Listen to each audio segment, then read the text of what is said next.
And this might be helpful for your listeners. I created a list of like the things that I needed.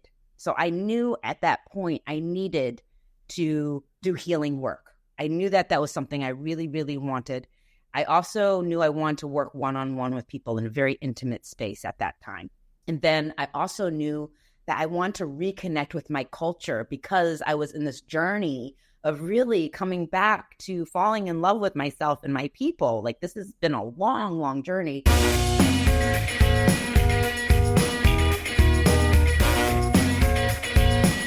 Welcome to Life After Corporate, your ultimate guide for making the leap from corporate leader to entrepreneur. I'm Deb Boulanger, entrepreneur, executive leader, and founder of the Launch Lab for Women Entrepreneurs. This is your time to break through the glass ceiling once and for all and get your ticket to the C-suite. Come back each week to get the leading strategies, advice, and tools that will give you the skills and confidence you need to replace your corporate paycheck. Are you ready? Let's go. Welcome to another episode of Life After Corporate, my friend. And if you are new to our show, welcome home. Entrepreneurship is a journey about creating a new identity of you as an entrepreneur. And in many ways, it's about coming home to who you are and who you have always been since the moment you were born. And I know many of you who are listening to this podcast feel called in some way to fulfill a mission that you have embraced. And now there's a lot of emotions that are coming up, a lot of fear, a lot of anxiety, a lot of doubt, confusion, and uncertainty. And so our guest here today is going to help you embody this new identity of you as a fantastic entrepreneur, as someone who is leaning into her mission and fulfilling her purpose. And our guest today is Po-Hung Yu, Po, as we call her. Po is a self-mastery mentor, somatic healer, microdosing guide, and the host of the Tao of Po podcast. Her mission is to guide midlife visionary women leaders to radiate their essence and live authentically. The foundation of Po's work is based in Taoism, which is body wisdom and the practice of surrender. Drawing on her background as an acupuncturist, she takes a holistic approach to integrating the spiritual, physical, emotional, mental, and energetic realms. All of her work is dedicated to a remembrance of who we are and living from that place unapologetically. So, Po, welcome to Life After Corporate. Thank you. Thank you for having me. And it's okay that I call you Po, right? Absolutely. 99% of people call me Po. Oh, okay. I wanted to be sure because I saw in your bio the hyphenated Po-Hung, and I wasn't really quite sure. I had identity issues around being Chinese starting at the age of 5. And so I say that because I think it's so important for people to understand that these things go so deep and far back, moments that you may not even realize. And for me, it was this moment of feeling so safe in my home and then going into preschool and feeling like I was different, feeling like I didn't belong. And I realized there was this subconscious process. Now looking back, I realized, but I didn't want to go to Chinese school. My dad at 5 years old tried to put me in Chinese school, and I was adamant about saying no. And I'll joke with him now. I'm like, how could you not make a 5-year-old do something? He's like, have you met you? So I was very clear, even at 5, that I did not want to go to Chinese school because that made me feel different. And that was the beginning point of me really having shame around being Chinese. And this was a long process for me. Like, it was like I would change the way I dressed. I didn't, have Chinese or Asian friends. Not that there were a lot to pick from in my city, but I just wanted to fit in. And so I did everything possible to be liked essentially. And that was my personality, how I moved through the world, etc. And these are all subconscious things. I did not say, okay, I'm going to do this because of this on a conscious level. It was just me trying to assimilate. Yeah. And so by the time I turned 13 and I was going to high school, I changed my name to Stephanie. Not legally, but I had everybody call me Stephanie. It was to the point where I went to school early to tell the teacher before any of my new classes, my name, can you call me Stephanie? My name is Po Hung, but please call me Stephanie during the attendance portion. Like, I didn't want any new people to know what my real name was. And then to the point where in college, I had people call me China. And so that was like, in a way, I think I was trying to reclaim being Chinese, but in this really, awkward way, but still not really truly claiming my real self or my real name. And it wasn't until I went to China for the first time as an adult at 25 when I had this huge, enlightening, awakening moment of being around people that just looked like me. It was wild. And I started to fall in love with my people, even though they're sitting and they could be crass and loud and all these things. I'm like, oh my God, these are my people. And I saw such ancestry and like genius and wisdom, as I looked around. And because I started to fall in love with them in my culture, that naturally had me start to open up to falling in love with myself.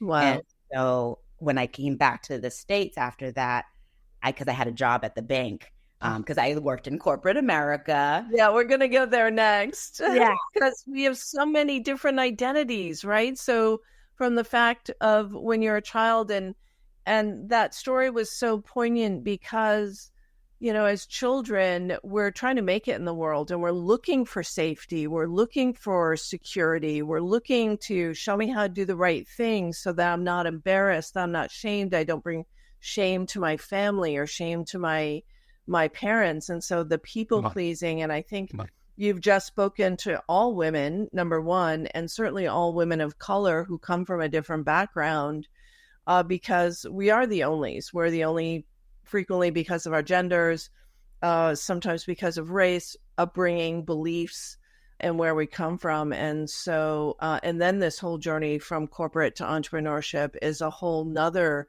shift in identity. So let's talk about your identity shift from banker to spiritual entrepreneur, and the journey that you take people on today. Yeah, absolutely. I mean, when I came back from China, I was like, I was having people in corporate America call me China. And they were doing it. And I was like, no, can you call me Po Hung? Well, they actually, at that time, I wasn't ready for Po Hung. They just called me Po. I had to grow into Po Hung. And so to answer the question is like, people call me both now, mostly Po. But for me, it was important to say, call me Po. Just know my name is Po Hung. But like, for me as a corporate person, I didn't feel like I fit in.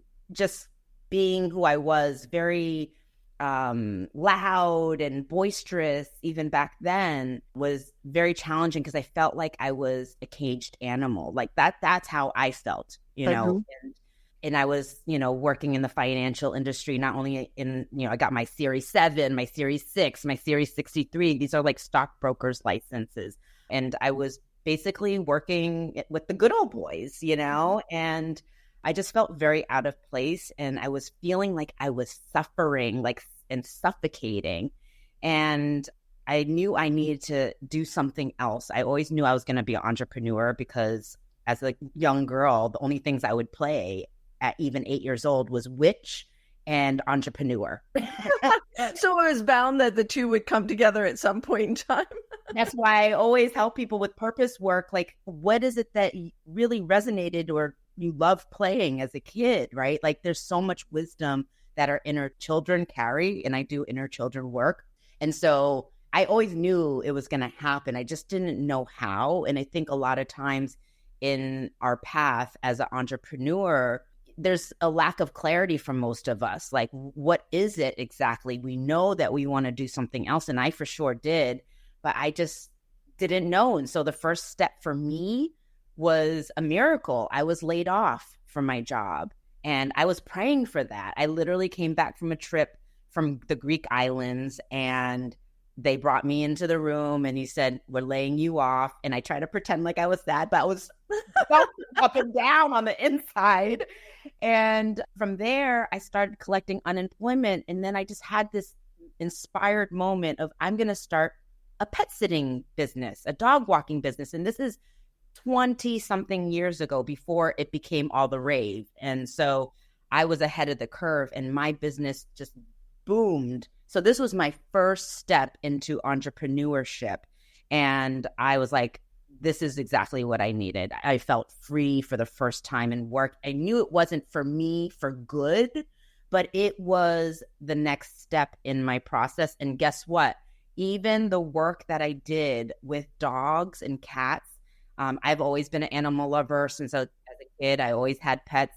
And as a dog trainer, I still use that wisdom of how I worked with animals in my spiritual teachings around energetics. So every part of our process in our life can inform our work now. Yeah.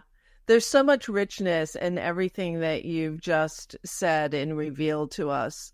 And the perfect part about animals is they don't have self-consciousness. They're just themselves, right? So they don't know how to be any different than who they are. And it's such a blessing when you're able to spend a great deal of time in their presence. But this concept of identity and learning that some identities don't fit, or they fit for a while and then they stop fitting well, and your realization of that, oh, I'm not a banker, I don't want to be a banker, yay, they've just laid me off and now I can walk dogs, is really fantastic. And tell us more about bringing the witchy part in with the professional part. So how did you come to your current work, and explain to us what your current work is too? Yeah, so I am a somatic healer. I'm a microdosing guide, and I'm calling myself a full expression mentor because I help women entrepreneurs really tap into their true essence and be their authentic self. And so they can be seen and heard and feel safe to be seen and heard, because so many of us don't feel safe to be seen and heard. And so I started off as an acupuncturist. So I had this moment of like, okay, I'm letting go of my pet sitting business, and what is next for me? And really trying to tune into that. And I had another inspired moment. I was meditating, and all of a sudden the word acupuncture popped into my head. And so I was like, oh my goodness, this is it. I need to go to acupuncture school. And before that point, and this might be helpful for your listeners, I created a list of like the things that I needed. So I knew at that point I needed to do healing work. I knew that was something I really, really wanted. I also knew I wanted to work one-on-one with people in a very intimate space at that time. And then I also knew that I want to reconnect with my culture, because I was in this journey of really coming back to falling in love with myself and my people. Like, this has been a long, long journey. Yeah. And so I didn't know what that was. I had no idea. And literally that word popped into my head. And so a couple months later, I went to acupuncture school for a couple of years, commuting from Philly to New York, like 3-4 times a week for a couple of years. And so that was my entry point into healing work. And that was really laid the foundation for me. And so that was in 2011, I graduated. So I've been in the healing field for quite a while, and really doing my research, like noticing patterns around like connections between the body and the mind and emotions and energetics and all the things, really collecting my data, And so, but I knew that at a certain point, I was like, I was ready for something else, right? Just like your people, they're in corporate and they're like, oh, I'm ready for that next thing. What is that? I didn't know either. I didn't know what that was. And so I just knew that I wanted to go from one to many, meaning one client, one-on-one, to like something more expansive in terms of like maybe online programming and, groups and things like that. And so I was really collecting the data again. What is the things that I need for myself in this business? And, I just went in there. I just did it. I just did the brave steps. I put out my first course, even though I didn't know what the hell I was doing. And I look back and I'm like, that was so bad. But it was so important for me, such an important part of my process, because as everybody knows, like, how are you going to get better unless you practice, unless you try? And I failed so many times, and they were like the best gifts I had. And so I just practiced, and I created different programs, and I didn't know what my quote unquote niche was. Like there was just all these things that they teach you, and I didn't know what it was. And it wasn't until I just did the things and practiced and learned until I really got that clarity. And then I got to this place of the work that I'm doing now. Yeah. And I want to talk to you about that next.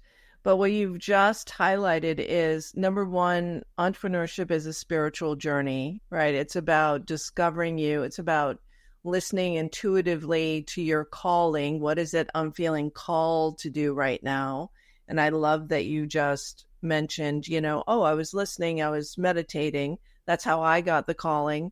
It's in those quiet moments of listening to the voice inside and trusting that niggle that, I'm meant to do something more, and then having the faith or the audacity, which I pick yours, on putting something out there and not needing it to be perfect, but learning as you go.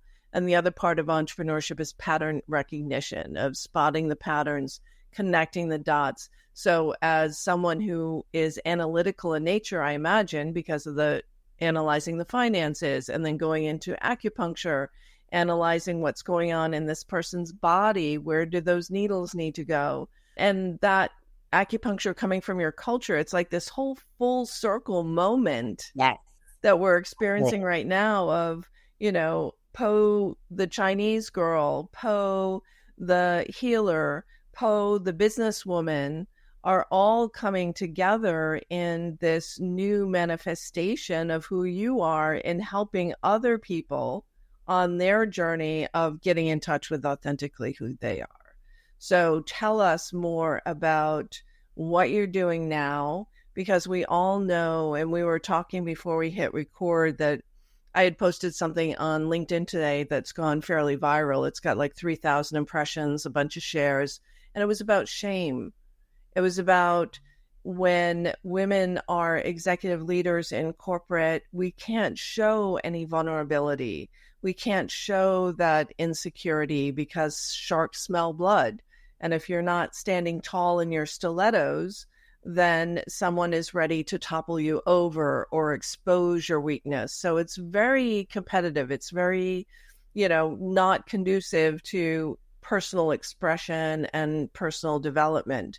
So how do you deal with now this transition of going from corporate, where I'm not allowed to express myself, I am tight in my body, I am literally just relying on my mind, to going through this transformative experience of now I want to listen to my heart, I want to listen to my intuition, and I'm still feeling shameful that I don't have all the answers? I mean, I think for me, what I found was that each layer that we go to, the next step, that next level, it really requires that a shedding of a mask, right? A shedding of an identity that maybe we have been attached to, a shedding of a story, right? And so it really is about connecting to that deepest desire and allowing that to lead and to be brave in those moments.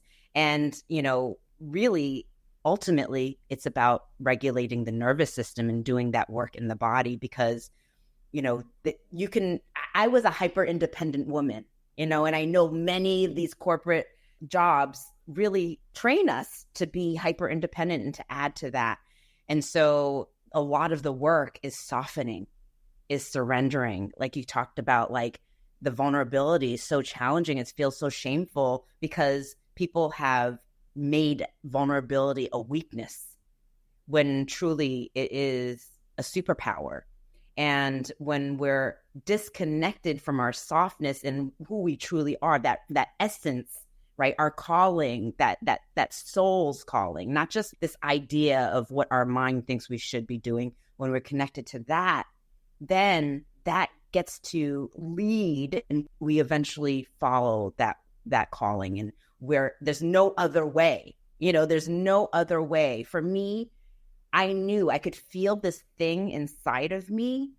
And that's what I used to call it all the time. I don't know what it is. I could feel this thing inside of me. Looking back now, oh, that was my calling. That was my voice. That was my expression. That was my creativity, right? That was blocked and stuck inside of my body. And it wasn't until just going through step by step years of work and, giving myself permission to lean in over and over again until I was able to actually fully express.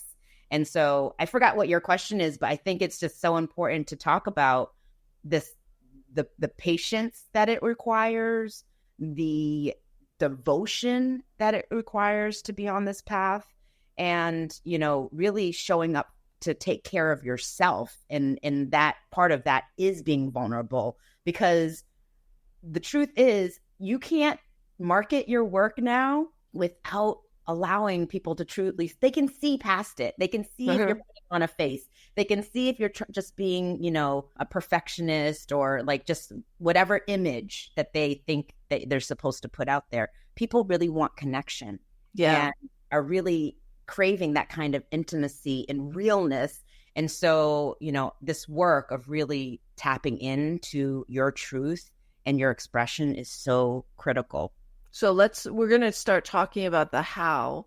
But the funny thing is that, we want to fully express, we want to be authentic, but we're going to judge ourselves and measure ourselves based on how well we're performing as entrepreneurs. And so this path of getting in touch, and you said regulating the nervous system, you mentioned somatic work. Explain to us, what does it mean to regulate your nervous system, and what is somatic work, and how do you work with your clients? Because I'm assuming that since you figured this out, and it took you a long way to go from where you were to this place of full authenticity and embodiment, and now helping others do the same so that they can get there quicker than you did, right? Oh my goodness, yes. Because it took me a long time, because I didn't know. I didn't have somebody telling me this is what you should be doing. But now the work that I do, it's like a quick, everything's going to take time, period. And because we're dealing with little T, big T traumas, there's layers, and there's so much that can happen in a short period of time when you connect with the body. And that's really what the somatic work is. Soma stands for the body. And so what I have found with most women, and definitely most to many of the corporate American women in corporate America, they are very much in their heads. Mm-hmm. And so there's a lot of overthinking, stressing, overwhelm, constantly ruminating or future tripping, thinking about the future, anxiety, all of this.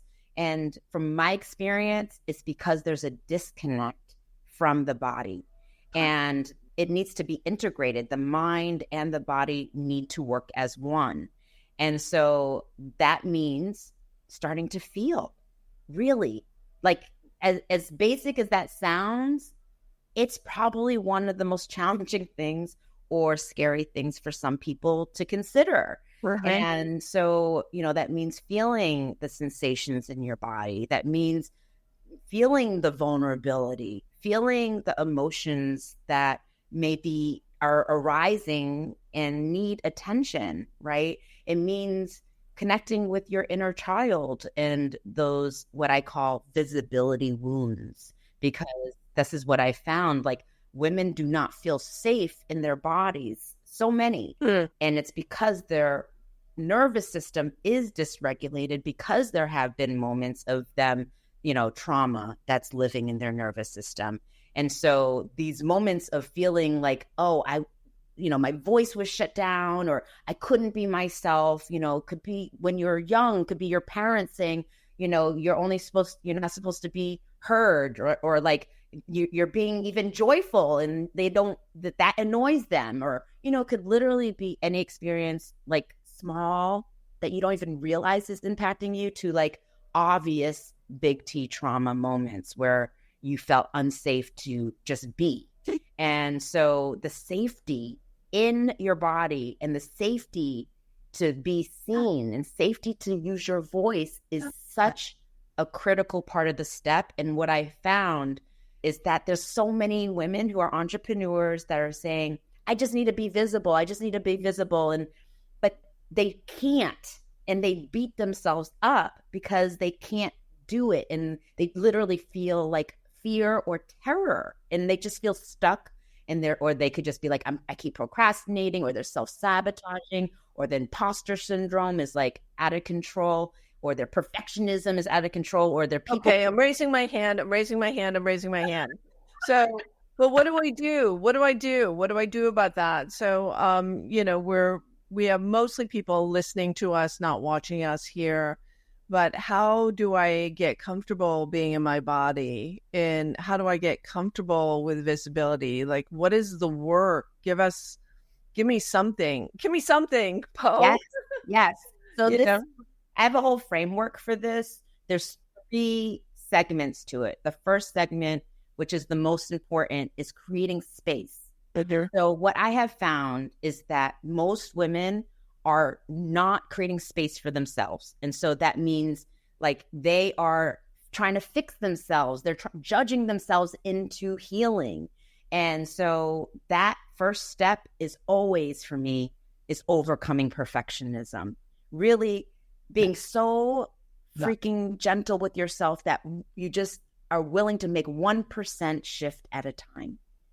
Just 1%. And then we start working with the mind of like really cultivating mental fierceness, of noticing when we are in judgment and using that awareness to bring us into our body and start to feel the sensations. The third step is releasing people pleasing. And so really establishing boundaries. So I always guide people in boundary research. So many of the women, what they're doing is that they are using people pleasing subconsciously as a way to hide. And so they're constantly thinking about other people and what they're thinking, and what, how I'm going to look if I do this or I say this, or they're constantly giving to other people. So they don't even have the space or time to even focus on their work or their healing or whatever it is that they need. Right. And so these are the first 3 steps of the framework, creating space. If you are unable to create the space for yourself, it is challenging to do the deeper work. And that part of the phase is the healing work. And so to answer your question around how do you start to regulate your nervous system? How do you start to feel safe in your body? Number 1 step is to start paying attention to your body, like literally feeling the sensations that are arising in your body. I mean, when I first started doing this work, I didn't even know this was the work. I went to a therapist and she was like, what are you feeling in your body? I couldn't feel anything. I didn't know what sensation was. Yeah. And I was like, I don't know, because I was so numb. I was so disconnected. And there's so many women out there that also feel like that. Like, I don't even know what that means. And so that means, just so those of you who are listening, it could be like chills. When you get chills, that's a sensation, or warmth, or when you feel cold, or it can feel like tightness. It could feel like muscle tightness. It can feel like electricity. It could feel like tingles, right? Those are all examples of sensation. And what I have found in my work is that a lot of people are afraid to feel the sensations in their body. This is our physiology, right? This is our nervous system.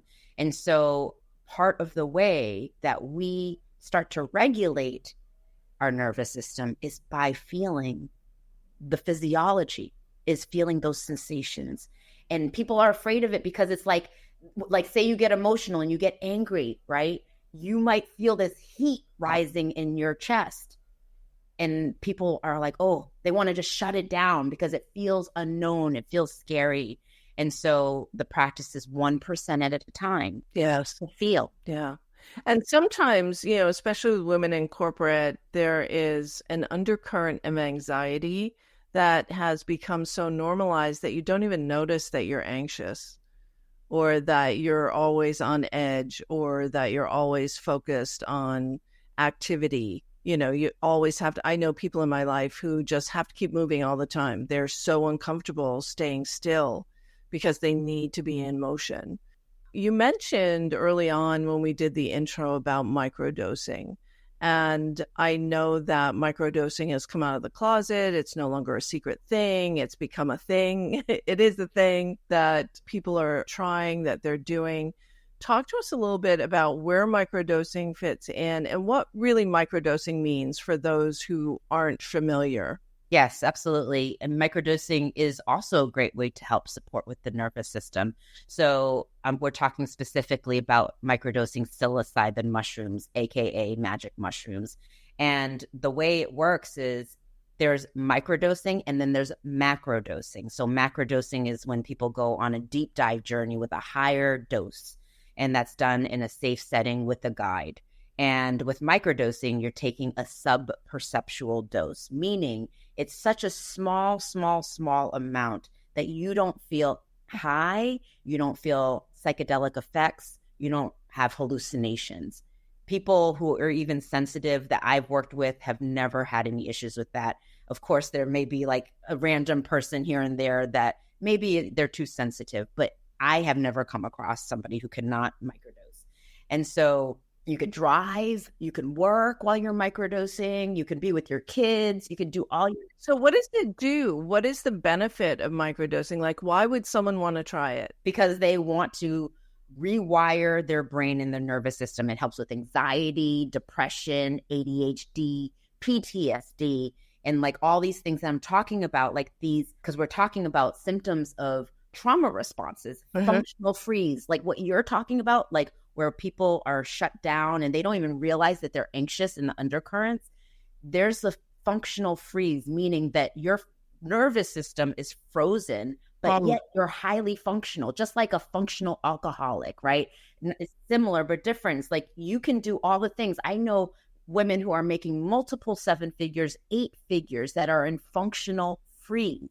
And so we need to thaw and soften our nervous system so that we can start to expand our capacity to be seen and heard. And so, it helps with really regulating the nervous system, starting to connect with yourself and your body and your emotions, or connect with other people more, connect with nature, the universe, the divine more. It allows us to tap into our creativity and tap into the focus, because it does help with ADHD. It helps because it increases neuroplasticity. And so it works on such a way that your nervous system and brain is able to create these new neural pathways, right? And so there's so much that can happen. I have a client who has ADHD. She had been taking Ritalin since she was a teenager for decades. And from microdosing and working with somatic healing with me and coaching, she got off her Ritalin within a week or two, and now is in flow, and the creativity is just flowing for her. And so a lot of people, some people might be like, I don't have PTSD, or I'm not depressed, or, I don't have insomnia or whatever, but maybe they just want to elevate their level of consciousness and focus and creativity. So it helps for anybody on the spectrum of need. Would you say it helps with, shedding the armor, if you will? 100%. Yeah, shedding the armor and getting you into that place of like assisted authenticity. So it's not perceptible. It's not something where you feel high or you feel out of control or anything like that. I haven't tried it. I mean, I have macrodosed in the past and received many fantastic messages from the universe, but microdosing is imperceptible, so that you don't feel anything except more of yourself. Yes, you might feel more connected to the sensations, right? You might feel some emotions come up because, again, it is helping you to shed those layers, to thaw, so that you can actually connect with your true self. And in order for us to tap into our authenticity and embody our true selves and our radiance and our expression, we need to shed those layers. It's a requirement. There's no other way. There's no, you can't go around it. This is the only process. And so microdosing is really an accelerator to that. Yeah, fantastic. Poe, we could go on forever in this conversation. I adore you. I always adore spending time with you. The first time we met and I sat next to you, I was like, oh my God, I get so much good juju energy coming off of you. It's so fantastic. You really are a gift to women entrepreneurs. You're a gift to this planet. You're a gift to me as a friend. And I want everyone to know how they can get in touch with you. What is the best way? What do you have coming up that people can tap into? Yes, this has been such an honor and a pleasure to be here with you. Thank you for having me. And I'm so grateful for our connection and our friendship. So I have a live masterclass experience. It's a 5-day experience starting on May 27th, going to the 31st. And so I would love for your people to join me and experience me in my work. It's called Activate Your Authenticity. And I will be taking you on a journey of really connecting with yourself on a deeper level and everything that we talked about. And so it really is about this process of being seen, feeling safe to be seen, feeling safe to use your voice, feeling safe to be your true self. And so people can get more information by signing up for my email list, which is at the bottom of my website. So what's your website? Let's put your URL in show notes, but what is it here? Yeah, it's called taoofpo.com, TAOOFPO. And that's also the name of my podcast, which you are on. And so, yeah, they can check out my work there. I'm on Instagram, I'm on LinkedIn, I'm on Facebook. So I would love to connect with you, and I would love to know that Deb sent you so I can say thank you to Deb. I love working with women who are, on the journey of really setting themselves free and going to that next level in their life. So yeah, I'm excited to connect with you. Yes, taoofpo.com. We will have that in the show notes, and listen to the Tao of Po podcast. I've been a guest on that show. It's so fabulous. Thank you so much, Po Hung Yu, for being with Life After Corporate. I so appreciate you. Thank you. Thank you so much, Deb. That's it for now, my friends. Remember, you can be invisible and discoverable at the same time. Step fully into your authenticity unapologetically. And if you need help with embodying who you really are, Po is your gal. And we will see you next time. Take care. Thanks for listening, my friend. If you enjoyed this show, please head over to iTunes and subscribe and leave us a review. And be sure to hop over to the Life After Corporate Facebook group and join other growing entrepreneurs to get weekly tips on how to create more money and meaning doing work you love.